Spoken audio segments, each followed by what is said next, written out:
Bagaimana status orang yang kerja di dinas pajak? Apakah termasuk dalam hadis membantu berbuat zalim yang dikecam oleh Rasulullah SAW, bukan golongan Nabi SAW? Bagaimana status harta dari gaji di kantor pajak? Kalau kita bicara umum global dan pendapat jumhur ulama, sebenarnya pajak itu nggak ada dalam Islam, nggak ada sama sekali. Dan tidak boleh negara hidup dari pajak, mestinya. Keringatnya orang kita ambil gimana tuh? Gitu kan? Itu seperti negara yang sedang merampok hasil kerjanya masyarakatnya. Ini bahasa langsungnya ya. Mudah-mudahan tidak ada yang tersinggung. Kalau tersinggung berarti Anda merasa, gitu kan? Saya cuma menyampaikan saja. Alhamdulillah kalau memang dia pas berbuat terus dia tersinggung berarti bagus, kena tuh, gitu kan?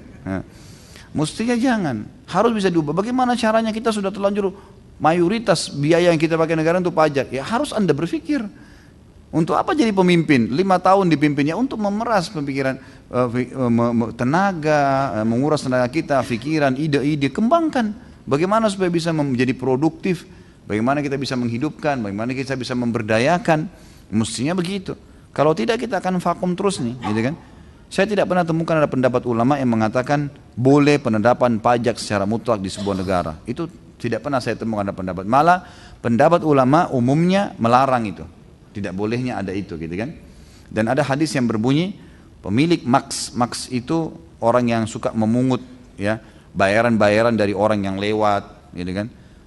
Kemudian seperti misalnya maaf teman-teman di bea cukai begitu, masuk barang lebih dari $1.000 harus bayar. Kenapa harus bayar, akhi? Orang kerja setengah mati banting tulang, dia beli barang untuk kebutuhan rumahnya, kita harus bayar ke negara. Kenapa harus bayar nih? Kan nggak nyambung itu ya. Harusnya biarin aja. Di zaman Nabi SAW orang bolak-balik keluar bawa barang di Madinah nggak ada masalah. Oh ini untuk kerapian, kerapian larang saja masuk barang yang terlarang. Kalau barang boleh nggak ada masalah. Orang mau dagang, untung kan dagang itu, nggak apa-apa, gitu kan? Bisa saja hidup ekonomi di negara itu kan, dan seterusnya banyak hal lah sebenarnya. Ada sebagian ulama yang mengatakan ada satu celah di mana pajak itu nggak apa-apa, gitu kan? Pada saat pajak itu bukan ditetapkan oleh pemerintah, tetapi bukan ditetapkan secara wajib ya. Seperti kita kan wajib pajak, dia bukan diwajibkan, dia ditetapkan sebagai sebuah peraturan pemerintah, terbuka bebas, masyarakat siapa yang mau bantu pemerintah dengan pajak, tidak dipaksa. Sebab kalau maksa ini nggak boleh, memaksa orang mengambil hasil keringatnya nggak boleh dalam Islam, tidak ada hak kita untuk itu. Tapi kalau diberikan kesempatan, siapa yang mau nyumbang silakan. Seperti misal Nabi SAW kalau mau berjihad, apa yang boleh lakukan? Wahai muslimin, jihad, bersedekahlah. Boleh buka jubahnya, siapa yang mau nyumbang silakan. Yang satu bawa, yang satu bawa, yang satu bawa. Nih negara kita lagi terlilit utang, siapa yang mau bayar nih? Ayo kita bagi-bagi nih. Ada yang nyumbang ini, nyumbang itu, silakan, itu bebas. Tapi wajib, kan gitu. Kalau enggak dianggap sebagai pelanggar, bahkan orang yang tidak bayar pajak itu bisa dipenjara, bisa ini masalah ini. Ini masalah. Jadi ini keadaan Allah alam celah di mana dia mungkin jadi bisa kalau dia berbentuk sedekah, kerelaan dari masyarakat, itu boleh. Tapi kalau paksaan, ini agak sulit.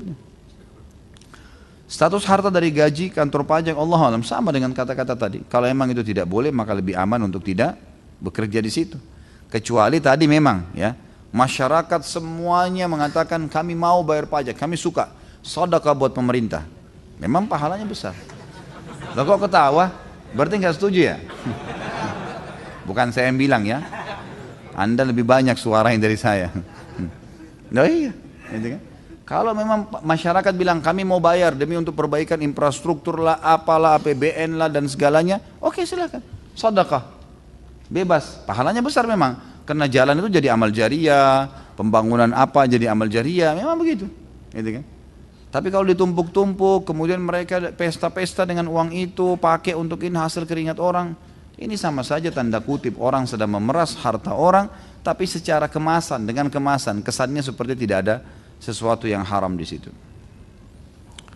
Lalu bagaimana jika ada pegawai yang bertugas mendidik para orang pajak? Apakah dapat dikategorikan membantu?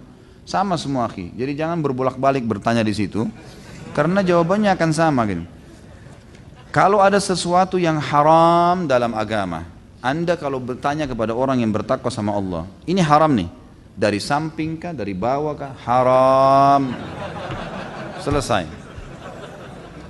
Jangan lagi tanya, zina itu haram, haram memang, sudah haram sampai situ. Ustadz kalau cuman begini, kalau cuman begitu, haram.